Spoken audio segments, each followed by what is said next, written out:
پاکستان میں کیا ہو رہا ہے؟ احتجاجی سیاست ایک بار پھر شروع ہو گئی ہے. اپنے ناظرین کو فاطمہ آپ میرا خیال ہے کہ بتائیں کہ اسلام آباد میں کیا چل رہا ہے. کل بھی ہم نے دیکھا کہ کافی ٹینشن تھی اسلام آباد میں. ایسے ہی ہے، وہ ٹینشن کیوں چلے گی آپ کو بتاتے ہیں کہ بانی کی صحت کو لے کر پارلیمنٹ ہاؤس کی راہداریوں میں پی ٹی آئی نے دھرنا دیا ہوا ہے جو کہ ابھی تک جاری ہے.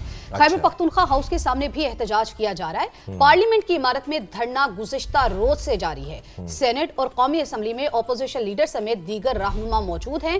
حکومت اور اپوزیشن میں رابطہ بھی ہوا ہے.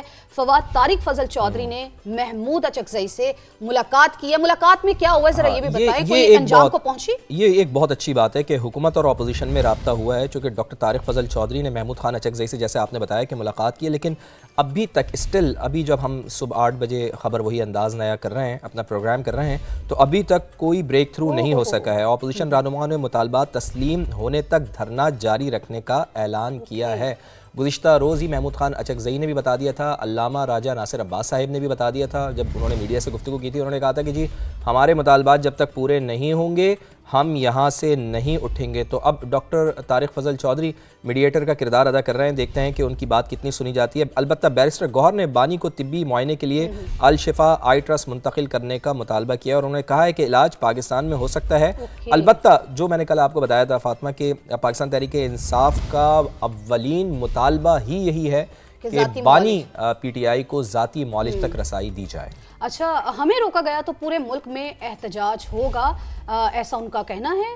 خیبر پختونخوا ہاؤس کے سامنے وزیر اعلیٰ سہیل آفریدی کی قیادت میں اراکین صوبائی اسمبلی دھرنا دیے بیٹھے ہیں. گزشتہ روز پولیس نے مظاہرین کو سڑک پر آنے سے روک دیا تھا. اچھا فواد، یہ ہے کہ دھرنے جاری ہیں، کل سے جاری ہیں، ابھی تک دھرنا دیا جا رہا ہے، لیکن وہاں پر کچھ اہم شخصیات ہی غائب ہیں. بتائیے کون کون سی شخصیات؟ جی چونکہ کل جب ہم نے یہ دھرنا دیکھا تھا تو وہاں پر ہم نے یہ دیکھا کہ کافی لوگ موجود تھے، لیکن اب اسٹل اگر ہم خاص طور پر بات کریں کے پی ہاؤس کے سامنے تو سہیل آفریدی صاحب وہاں پر ہمیں نظر نہیں آ رہے. سابق وزیر اعلیٰ کے پی علی امین گنڈا پور صاحب بھی وہاں پر نظر نہیں آ رہے. اس کے ساتھ ساتھ مرکزی رہنما بھی وہاں سے اب ہمیں غائب دکھائی دے رہے ہیں. تو شہزاد علی، کیوں نہ ہم ان سے بات کر لیں؟ فاطمہ ہمارے ساتھ وہاں سے موجود ہیں.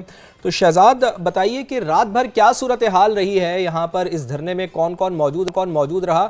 اور جو مرکزی رہنما ہیں، میں بات کر رہا ہوں سہیل آفریدی صاحب کی، میں بات کر رہا ہوں علی امین گنڈا پور صاحب کی، یہ لوگ کہاں چلے گئے ہیں؟ کیا آرام کرنے گئے ہوئے ہیں یا پھر واپس کے پی چلے گئے ہیں؟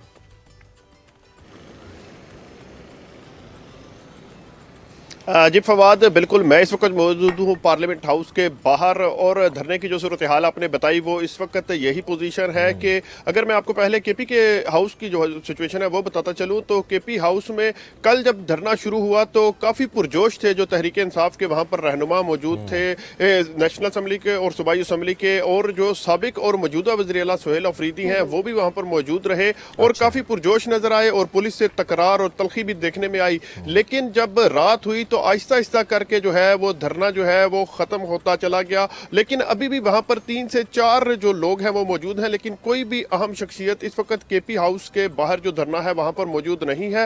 اور سابق وزیر اعلیٰ علی امین گنڈا پور اگر میں بتاؤں یا موجودہ وزیر اعلیٰ سہیل آفریدی، دونوں کے ساتھ جتنے بھی جو اہم رہنما کے پی ہاؤس کے باہر موجود تھے دھرنے میں، وہ تمام جو ہے وہ آرام کے لیے نکل گئے، رات گئے. وہاں پر تقریباً دھرنے کا جو پنڈال تھا وہ خالی نظر آنے لگا اور کوئی بھی اہم رہنما موجود نہیں. اچھا شہزاد، یہ تو آپ نے کل کی صورتحال بتائی ہے. شہزاد، آپ نے کل کی صورتحال بتائی ہے، ہمیں ذرا تھوڑا سا یہ بھی بتائیے کہ کیا یہ جو مرکزی رہنما ہے یا بڑی بڑی شخصیات ہیں جن کے اوپر پارٹی جو ہے وہ ڈیپینڈ کرتی ہے، سپورٹرز جو ہے جن پر یقین کرتے ہیں، کیا وہ واپس آئیں گے یا پھر آج دھرنا ختم کر دیا جائے گا؟ کوئی امکانات اس طرح کے یا کیا خبریں آ رہی ہیں؟ آج کا پلان کیا ہے پوچھنا ہم آپ سے یہ چاہ رہے ہیں.